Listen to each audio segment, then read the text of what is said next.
This is Get Inspired with Dr. Barb. Hello, everybody. This is Barbara Vocatus, host of Get Inspired with Dr. Barb. You know me already quite well. After all, I've been podcasting for, I think, close to 2 years right now. I wonder, my wonderful audience, everybody here listening or viewing, you have a career, whatever you're doing in life, and I would like you to ask yourself this question. Did school education prepare you a little bit for that career that you have right now?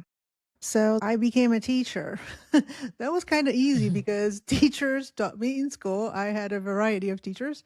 So just kind of, I had that modeling, these examples of teachers, and it was very easy to go that route, I suppose. But I believe that in life, it's not so much always like what you always want to be, but it could be also what you're exposed to.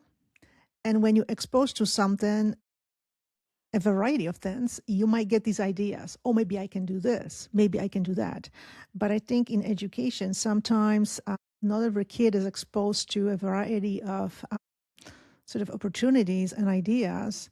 And I also think we have a large population of neurodivergent children, teens in school. Many of them are quite artistic in all different ways. I know that many kids think about career in music, and I know there's different types of careers in music. You don't have to necessarily be a singer. You can do some other things. But I don't see, at least when I look at education in the United States, that kids can learn a little bit about music industry and like, what do you do? You know, how you start thinking about it, right? You don't have to do everything when you're in school, but how you start thinking about it. What would you do first? They don't have this kind of sort of guidance. I talked to one of the principals who is a principal in New York City, but he's exceptional. And therefore, his school has a professional recording studio. That's just amazing. Exactly. But you're not going to have that in every school, right? He's exceptional. He's more than a principal. But I'm not saying that every school has to have a professional recording studio. It would be nice. I'm signing it right now. If that was a proposal like that, my fabulous guest is already smiling. I know she would approve that too. But Yes. I think that at least some sort of thinking, and probably many kids are just kind of like quiet in school what their dreams are because they're afraid of saying anything, right? I mean, this is not going to be something that will be like approved because we are here to just learn science, math, I don't know, English, and take tests, right? That's kind of sometimes what kids think about what the school is. So you're kind of quiet with your hobbies, dreams, and other things that you're doing beyond school. But the question I have is why, right? Why should I be like that? Why should I be quiet? They should be able to talk to someone in school about their dreams, ideas, and get some maybe guidance. Why not? That would be absolutely lovely. My today's guest, I think, knows a lot about it. She is absolutely amazing. I just recently got to know her on social media. I see that she's making some incredible waves, but I also see that she is like an extremely nice person. It's just someone you want to talk to. You know, Thank you. you're very welcome, Karina. You're very welcome. And so her name is Karina Stephens, and she's a South London singer-songwriter, MC, brand content creator, and ITV model. So there's a lot on the plate she's got to do. I absolutely love it because I think it's awesome that you can do a lot of different things. And she began singing at the age of 3. And then some of us probably are like, what? When I was 3, I was just like playing with toys. What you're talking about? So she began singing at the age of 3 and just at 10 recorded with Kate Bush. And when I was reading this, I was like, oh my gosh, that's just amazing. I mean, who doesn't know who Kate Bush is? And Mike Westbrook on the classical album Glad Day, which reached number 2 on the UK charts. Absolutely amazing. Now, she's recognized as a rising star, but always Thorough magazine in the US and several UK newspapers. Karina has performed at major events, including Notting Hill Carnival, on Sir Lloyd's stage alongside artists such as Busy Signal and Major Lazer. She has also appeared on stages in London, New Jersey, New York City, including performances for the Mayor of London. and her single King of Queen, which absolutely is amazing. And that's how I Thank got you. to know, you're welcome, Karina's voice. It's like, oh my gosh, this girl has some voice here. Really, really super cool to hear. I have to admit. And featuring Saylis and One Mass has received international radio play across the US, Caribbean, Africa, and Europe, reaching top 3 on Africa Clouds FM. That's absolutely amazing. Congratulations. Thank Very you. cool. You're welcome. And the release also featured appearances by celebrity dancers Lucky Banks and Daniela Montero. And looking ahead, she is scheduled to perform at Bristol Carnival, Notting Hill Carnival, and the Vibes FM Park Festival in 2026. I know she has something in works. Song will be released very soon, I think midsummer. So it's just like around the corner. Yes. Welcome, Karina, on my show. Hello. Nice to see you, Dr. Barb. Lovely to meet you in person. Thank you so much. But how about skipping Dr. Barb and just Barb? Okay. Nice to meet you, Barb. So nice to meet you. And I was so happy that we connected without any issues. I Yes. have to mention Karina right now is connecting from London, right? Right now you are in London. Yes. I'm in London and it's a Hot heat London. wave here. South London. If you're in the south, you know exactly what I'm talking about. It's a big heat wave. So please stay cool, stay hydrated, everyone. And yeah, Yeah. it's lovely to be here. That's absolutely amazing. And I'm sure that everybody's asking you these questions. How is this possible that you know, have this distinctive dream, right? And mission. Like, I just want to be a singer. I mean, you started singing at 3, but doesn't mean that you thought about, I want to be singer, songwriter at 3, or it just kind of, you were not aware of this yet. Like, if you remember, was it like right away, I want to be singer. I am 3 years old and I want to be singer. Was it like that? So when I sang for the TV advert that my mum discovered me singing, I just naturally jumped up and started to sing and dance. So as it was my mother who discovered my talent, she was like, I think this baby's going to be a performer. And it didn't stop from there. So it was just like a natural thing. I felt like I probably was born to do it in the sense that I was doing it naturally Yeah. without me realizing what this was meaning for me. And then when I was 8 years old, I was heavily influenced with Whitney Houston and Mariah Carey and Celine Dion.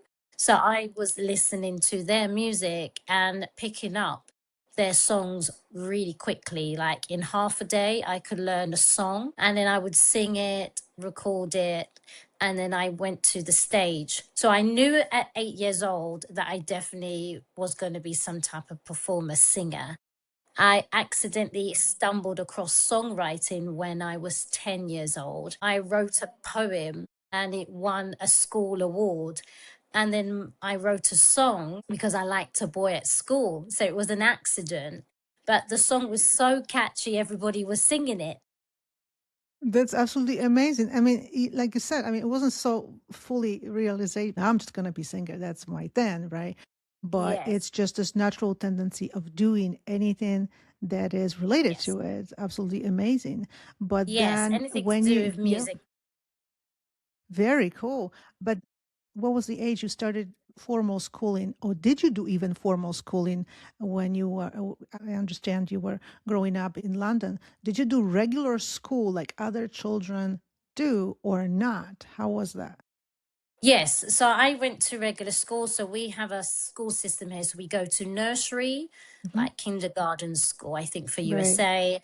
And then we had primary school, then secondary school, college, university, graduation, you finish. So I actually went to normal school as everyone else, but I also went to theatre school. So I was trained classically, and on the weekends, when a lot of children was doing their homework, I was in performance school. So I was learning lines, practicing, rehearsing.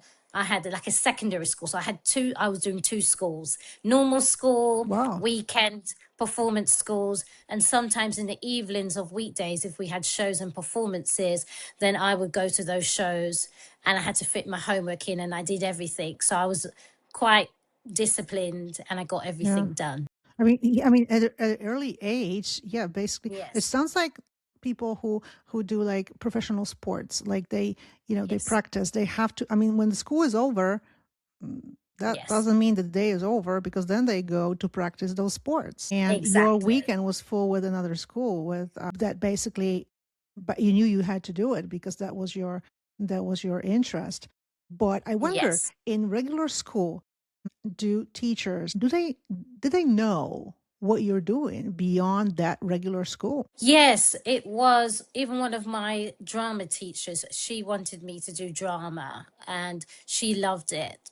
And they all knew, the whole entire school knew I was a singer because I used to sing in the playground. So Yeah. when you had school time break, I was singing to the whole school, where the whole school, instead of playing and having fun, would crowd around me and I would sing in the middle. Teachers would be clapping, children would be clapping.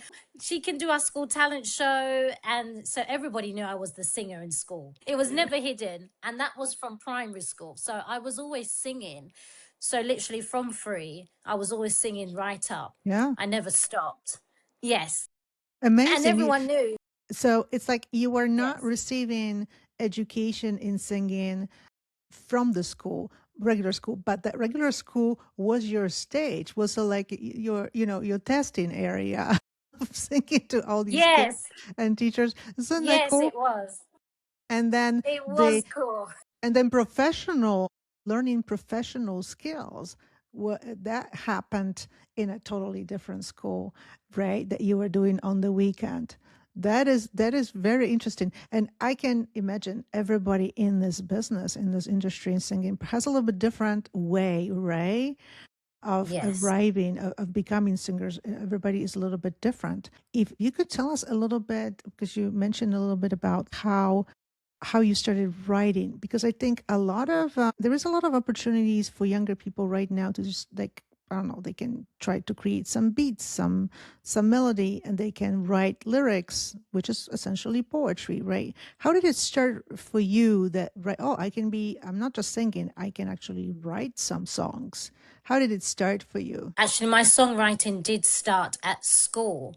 So I was very good at English literature and language. I was the top in my class, and we used to have poetry competitions, and I used to always enter, and debate class. So I used to just enjoy poetry because I read a lot of books. I was very Yeah. educated in school. I just loved education, and I do believe kids need to stay in school and educate themselves. So it just stumbled across that my English teacher acknowledged that my poetry was a song, and he pushed me even further, and he said, I think you've got songwriting talent.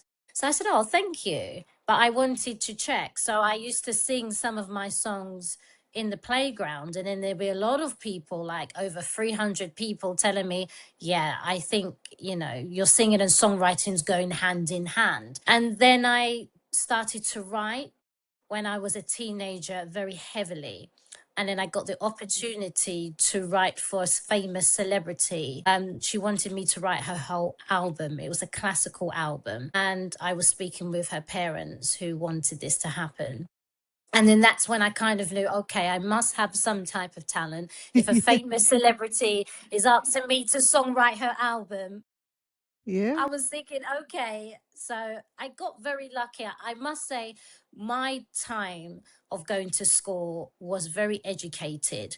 The resources of music in my times was a bit better than today's. I would say that the resources have been cut from government funding, and it's difficult for children to get that lovely resources of music, art and performance at school. It's just literally, they, like you were saying before, they do focus on maths, science and English, like your main core subjects. And it's difficult because there are some children who are probably thinking, I'm not designed for this, or I do like it, but I just prefer music and arts. And there isn't a space for them in school to kind of do that. And it would be nice if there is some more funding from the government and from bodies to say, look, We see music every day. We love our artists. We see BTS on the TV. We see Rihanna. We see Beyonce. They had to come somewhere. Yeah. And, see, exactly. We all love them. We go to their concerts. Yeah. So we do need some type of funding in school so children can have that opportunity like those other artists. And it will help. As I said, I went to a specialist school. Mine was specializing in music and performance. That gave me special training. I was taught by professionals in the music industry. And I was very lucky. You wouldn't really receive that in school anyway, but at least my natural state school, and I went to Catholic school, had some type of music resources there that children could have relied on, which is now really scarcely gone away. Like it's difficult to see that anywhere. Yes. And when you just mentioned that you went to a special school, is it the regular school that you went, when the classes started in the morning and finished in the afternoon, that was the special school, or you're talking about the weekend school that was special? Yes, so my weekend school was a special Yes. music school. Hmm. So it's just it had all Yeah, classes designed for you to do like you said, you might have an exactly. hour flute lesson, Yeah. vocal training, Mm, classical training, and then songwriting, etc. I went to a special music school amazing. specializing just in that. Yes. And luckily my parents could afford it because these things are not free neither. No, So they're it not. would be no, it would be a lovely opportunity for children to receive that in school. There'd be some type of free resources for them to go and discover music. And music comes head in with education, it's hand in hand because music is history. So I was very good Yes. at history and it helped me with my music. I was very good at science and music is science. Music is English, songwriting is English. So if people are thinking that it's not educational, music is very educational. I love what you said. This is just something unbelievable. And I agree so much because education should not be really anymore kind of like this, a box. We teach math, then we teach this, and everything is like so isolated. And that is a big problem. And if you look at music from this perspective, you totally look at it in a different way. It becomes not just music as others would think. But yeah, I mean, you were lucky because, like you said, parents could afford your participation in that school, but also the where you lived, right? I mean, London.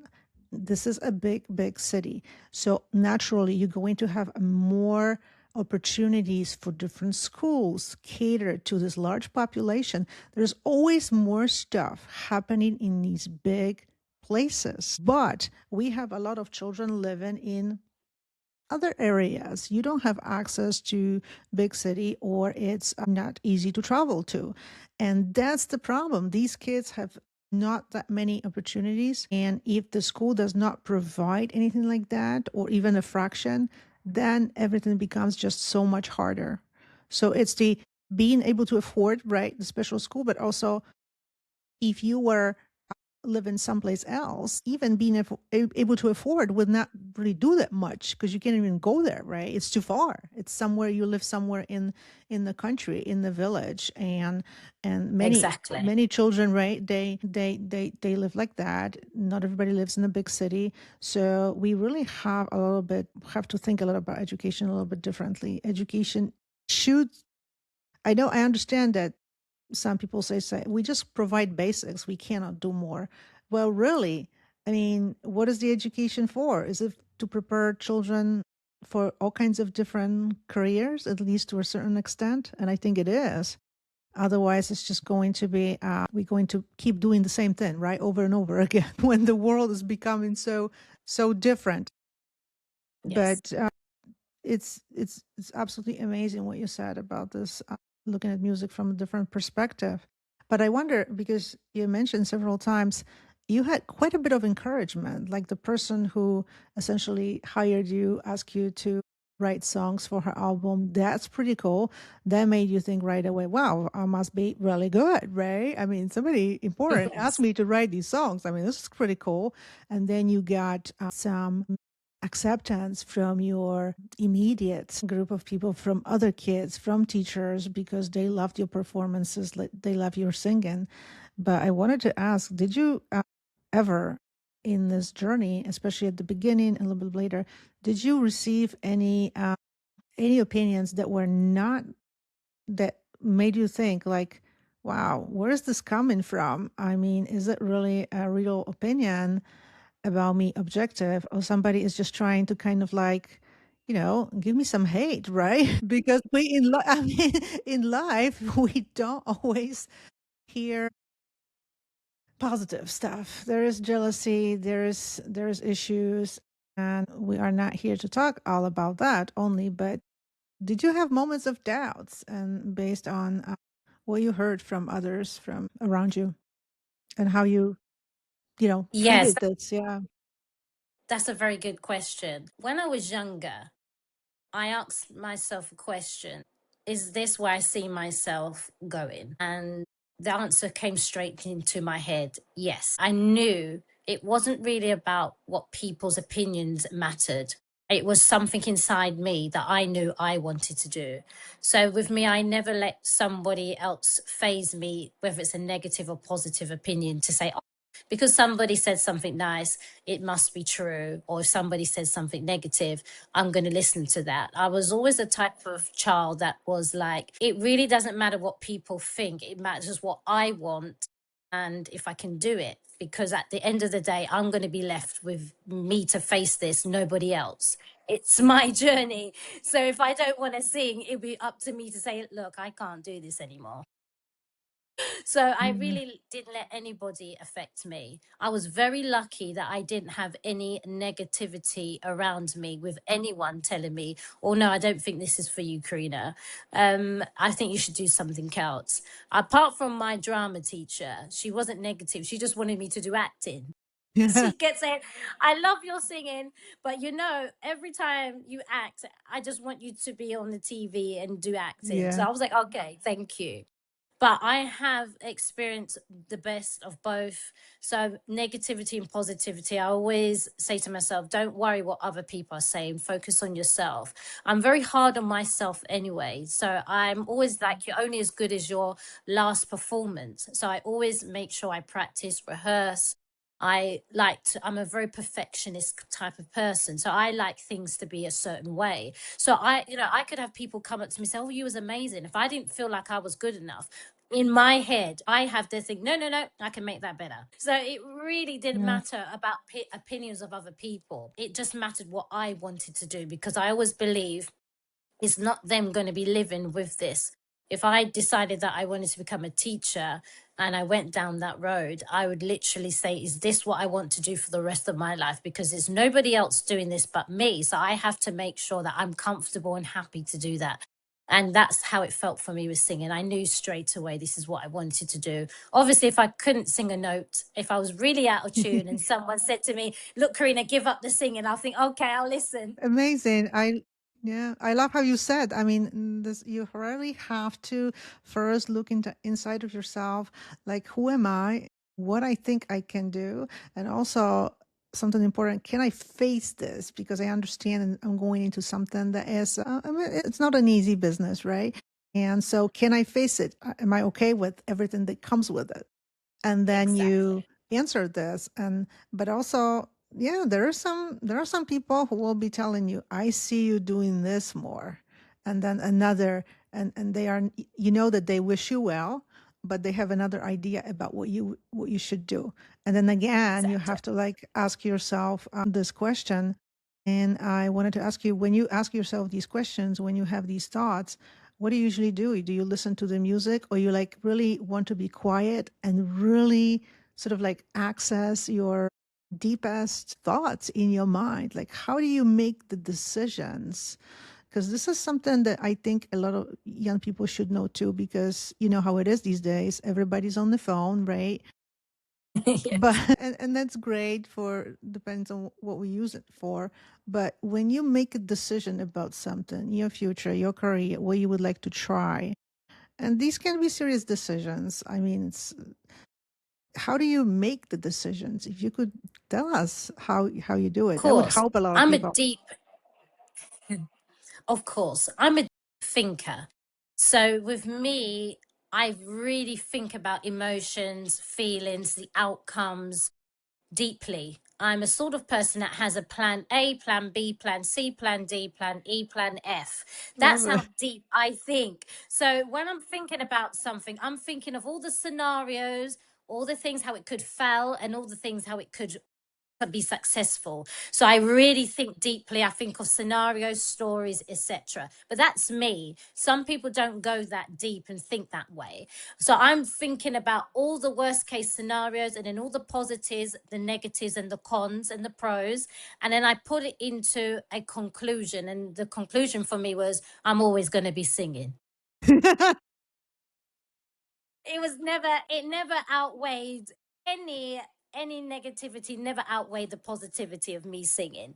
That was just me. But the advice I give to other children who may not have that type of deep thinking thought, you kind of know your vocation in life by something you're doing that makes you happy, that makes you smile. You wake up every day, you're excited, you might have ideas, it's coming to you so easy. That Right. is your pathway to life.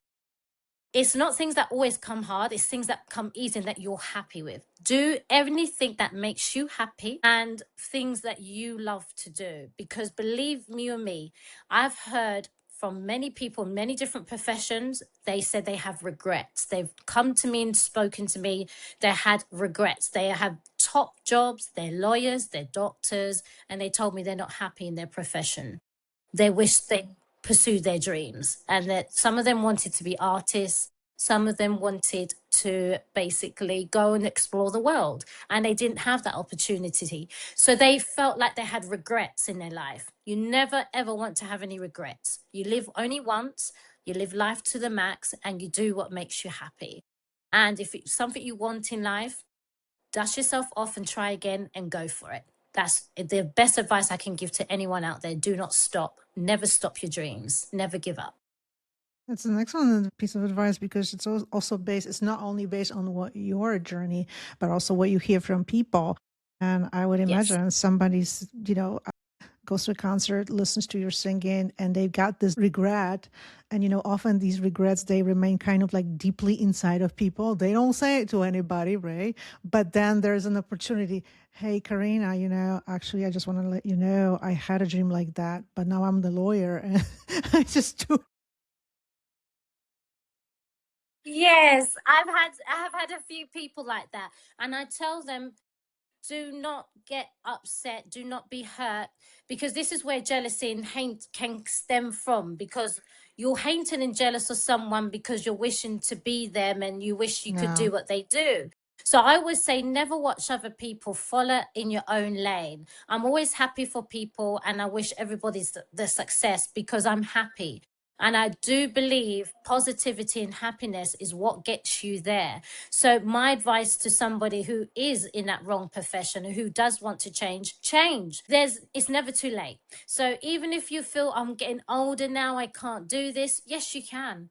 You're never too old. Age is nothing but a number. Go for what you want. So if you're not happy, start pursuing your second career, your dream career that you want to do, and see how it goes. You can even do it on the sideline. It doesn't mean you have to give up your main job if it means that it's financially not occurable for you to do it. Because I hear some people say to me, financially, I still need to be working this job. I don't like it, but I do want to pursue my dreams. So I said, remember, there's 24 hours in a day, and you've got 7 days a week, and then you have a month, and then you have 6 months, and you have a year. So remember, even if you take 1 hour or 2 hours out of a day and pursue what you love, you're going to be 10 times happier.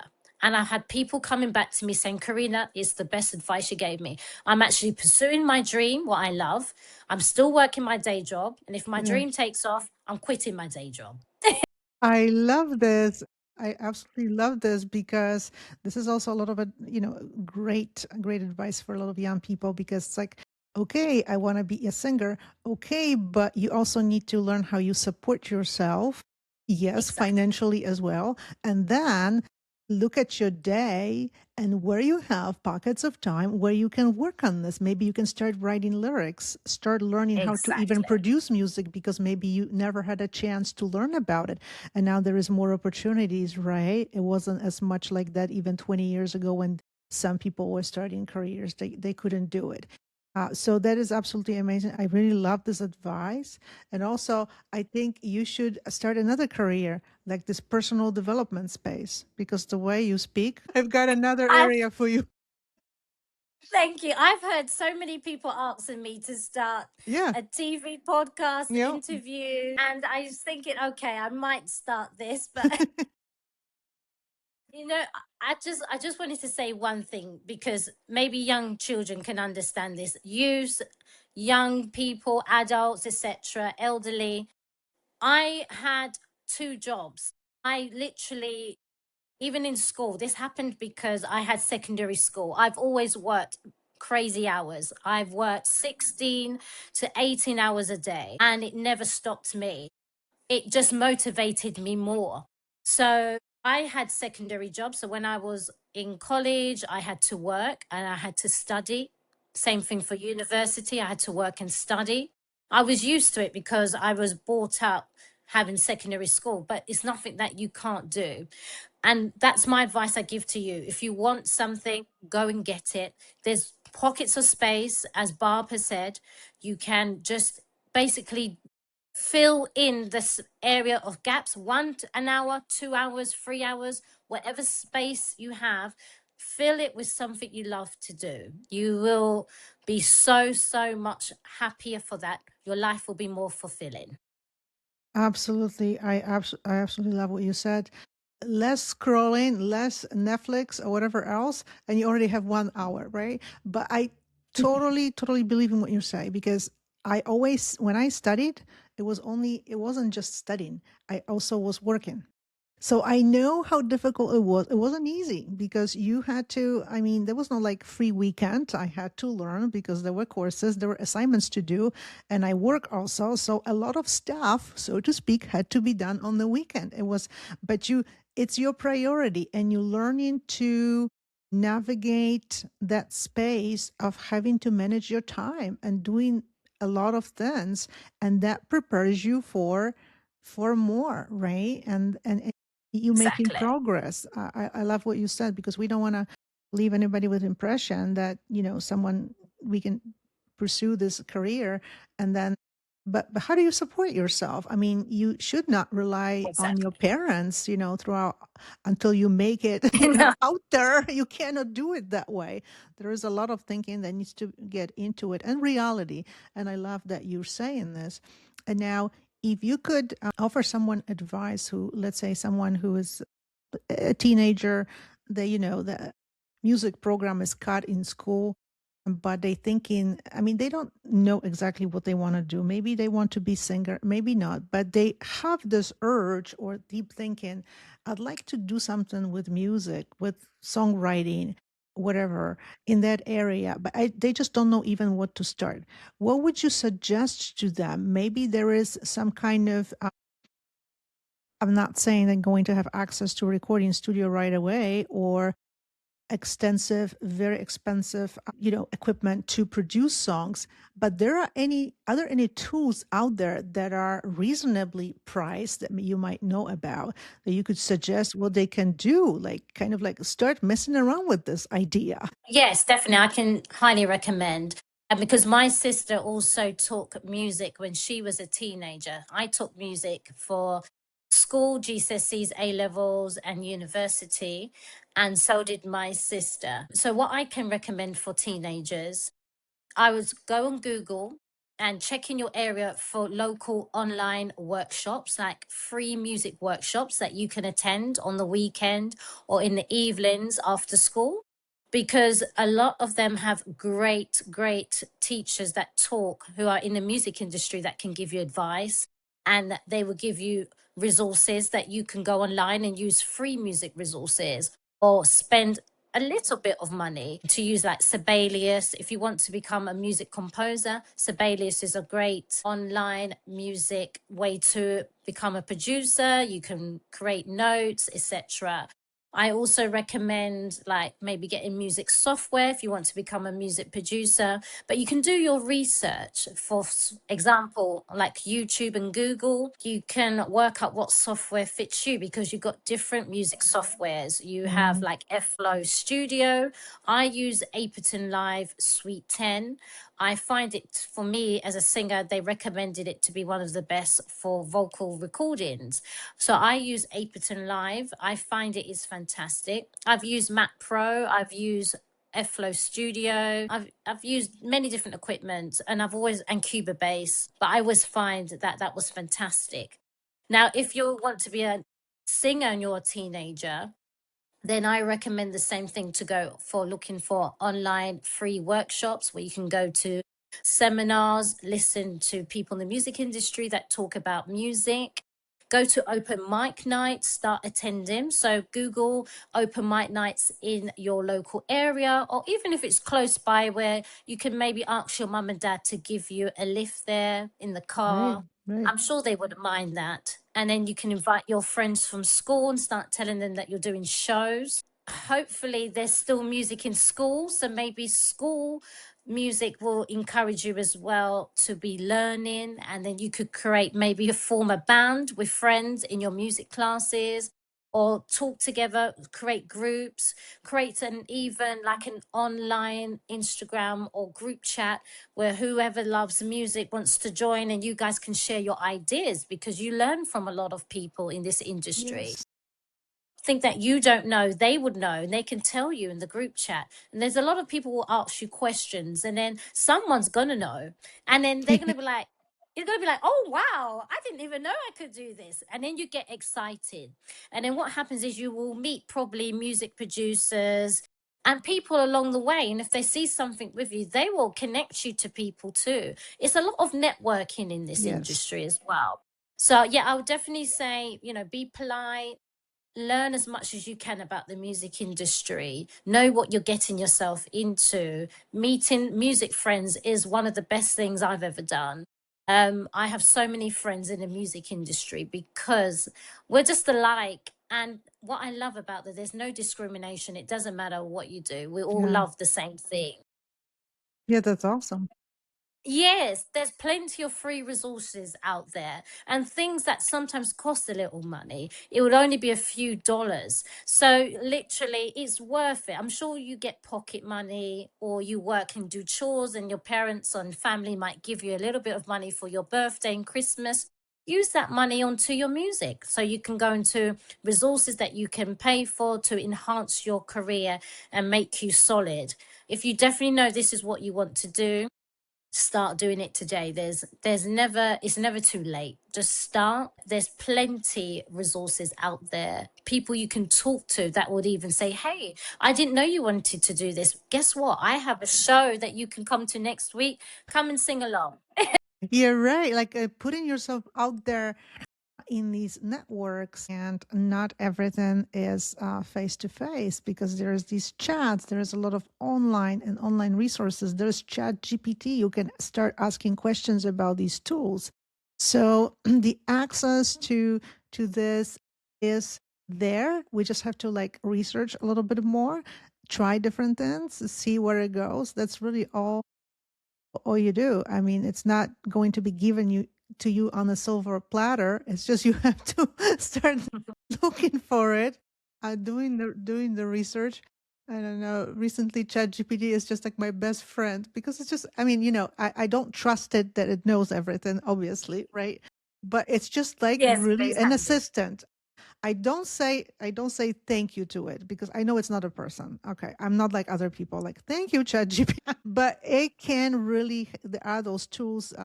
AI can be can be very helpful if we know how to use it. So that's another area to explore. And I also, towards Exactly. the end of our fabulous conversation, there's so many tips to young people, and not only because, like you said, there are people who think, I'm done. I'm this lawyer for I've been for 20 years. I'm done for anything else. I can't do anything else.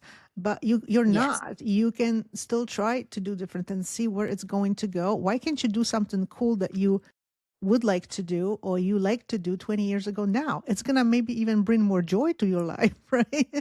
It will, definitely. If Totally. you love something, yeah, I know people that wanted to be a dancer and they said, I really wish I just, finished off my career in Yeah. professional dancing. There's no stop. I'm not saying that you might can get as much opportunities, but I think if you did do something you loved, you must go for it because you will only have regrets and wonder what if. And then Right. you will look around people who are doing what they love that you wanted to do, and then you'll get jealous. You'll maybe have a little bit of hate inside you Mm. or regret and thinking, oh, I really wish I did this. So nothing beats when you're physically doing something, all of those fears completely go away. You stop thinking that way. You're now just in your own zone and element and thinking, okay, I'm loving this. This is fantastic. What else can I do? Because this is what I want to do. That's the sort of positivity mind you need to have. And there's something else you raised that's really good awareness, because some children could be watching this and thinking, hold on, I don't live in a big city where I can access these resources. Like Karina, she lives in London. We know New York is a very big city, and also there's a lot of opportunities there. When I was younger, I went to special music school, and I knew a young child who lived 2 hours away in the countryside. Her parents traveled 2 hours to get her to my special music school because there was no other music school in her area that she could access. And she said it was important. And she's right, it is important. So, my advice is we need more resources and funding where schools can open in different pockets of the country outside of the city so children can have access to these training courses, the learning for music, software, etc. Whatever children need, they need access to it. They shouldn't need to travel 2 hours to get to a great musical show. Like I know Juilliard is a big one in the USA. We had our version in London. So a lot of children used to say who live in Manchester and Leeds, hey, how can I get there? I'm too far. I'm 6 hours away. So it's Yeah. true. We can't stop thinking about just the cities, the main area. There needs to be some type of after music school club that you can still access this, where teachers can go in Leeds. I know there's good music teachers in Leeds, Manchester, Southampton, North, all of that, to be honest, where they can say, hey, okay, we don't live in London, but guess what? We have our own music school society in our area that takes only 15, 20 minutes to attend, and our children are getting the same benefits as a child who gets the same opportunities in London. Very important. And I think this is a big issue, something that education, and not only education area, should really start thinking, because yeah, funding is involved, but yeah, that's really very, very important. So we need to put it out there. And also, I would like to ask you what you're doing right now, what you have in preparation, what's going to happen in summer, whatever you can tell our audience. That would be great. Whatever secrets you can, right, spill out. I can't tell you too much, but I'm Yeah, working right. on a new album. Wow, that's awesome. So the new album one of the singles will release from the album this summer, and the new album will release later on this year. We're working on it right now. I'm Wow. working with an amazing music producer. I can't say his name. He's very big in the music industry. He's from LA. So it's a pleasure to be working with him. Wow, that's awesome. We'll Thank find you. out. We'll find out when the time comes, right? You Then we'll will find out find all out. that. And that is just even making us even think more. Oh my gosh, who is that? Well, we have to just follow your activity and eventually we'll find it all out and we understand, right? And not Yes. everything can be like revealed right away, but that's awesome because I love the No. mystery around it. I'm starting, who is that? Who is that? And also, if you could tell, but I'm not going to put pressure on you. If you could Thank tell you. you're welcome. If you could tell our audience also where you can be followed on social media, where they can stream your music and when they can follow you, that would be great. Lovely. You can first Google my name, Karina Stephens. I come up on social media. You'll be able to access my Instagram at ks_rocks1, TikTok ksrocks1, YouTube ksrocks. You can also access me I'm on Reverb Nation. I'm also on Twitter. I don't use Twitter as much, Right. but I'm more of a YouTube, Instagram, TikTok type of girl. Facebook, I used to be on there a lot with my personal account, but I'm focusing heavily because I love Instagram now. So Instagram's like the new Facebook for me. Yeah, Instagram for artists for Yes, Instagram it's is very it. good. So yes, But if I you had quite a bit of comments from because I am on LinkedIn about our chat today because I have a pretty good community there. I love it there actually for some reason. It's just everything works differently for everybody. Like I just love yes, to be on LinkedIn, really maybe even more on Instagram, but these two platforms are really good for me.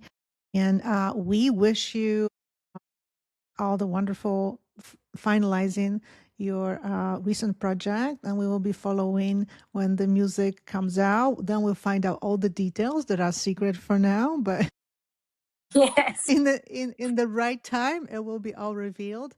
And also I would like to ask our wonderful audience to follow the show and get inspired with Dr. Barb. And also when this wonderful episode airs out, let us know what you think because we had some interesting ideas about education and how to make it better for children. And I think music is a huge part and we can't forget about it. It's so extremely important for many, many children, even if they don't all become singers, but the art of it and interactivity and emotions that you have when you are interacting with music and create something, it's going to stay with you forever. Who knows when it's going to take you, right? And where.